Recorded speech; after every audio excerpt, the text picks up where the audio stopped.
as I was explaining to the guys earlier, it's not about guessing, but it's about anticipation and also knees, hips, and having a proper angle to get to one place to another as fast as possible. So I'm minimizing all these extra steps, right? So my knees, my toes are underneath me as I play basketball. I'm waiting on the ball carrier to make a move. Now I'm going to make several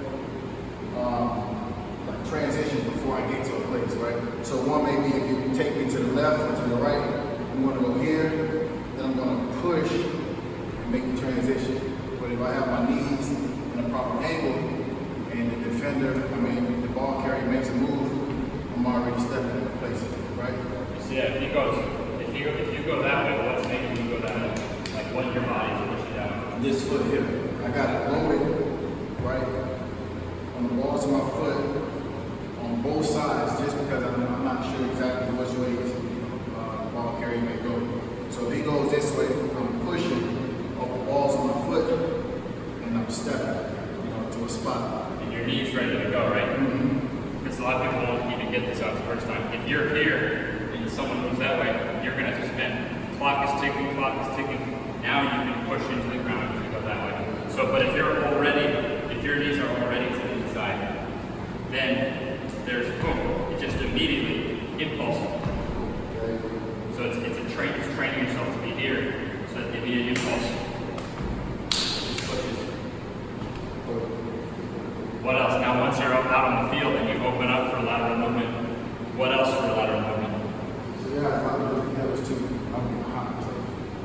Yeah, it has One thing I noticed, you have very flexible groin. Yeah. Even before I started training. Groin, hips, like everything works together, right? So as we make these different steps and transitions, I have to be able to have enough balance so when I get to a position, like enough, really is big flex and all that shit. That's a factor. Crossover, get to these different places.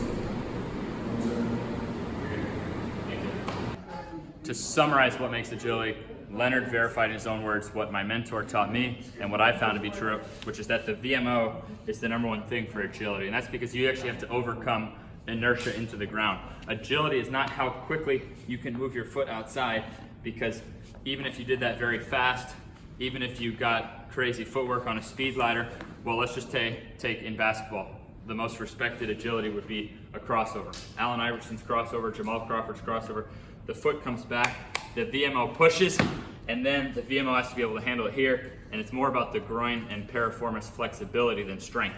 That doesn't mean you don't want them strong, but agility is not played right here. It actually takes place over larger distances and by pushing into the ground. So in defense, the VMO actually has to push.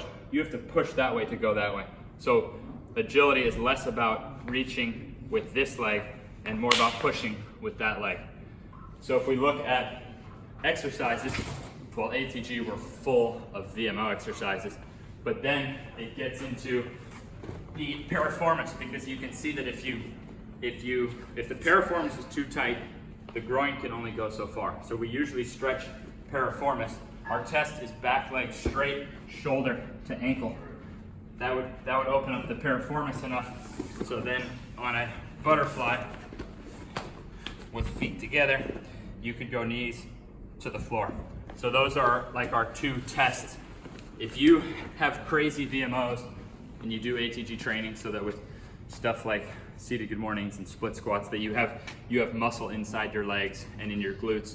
And if you can go shoulder to ankle for piriformis and knees to floor for groin, plus VMOs, you're getting 90% of the way there. The finishing touches would actually be QL strength, because a lot of times agility, your torso is not just like this. So like one thing that sells a crossover is a crazy strong QL to snap back.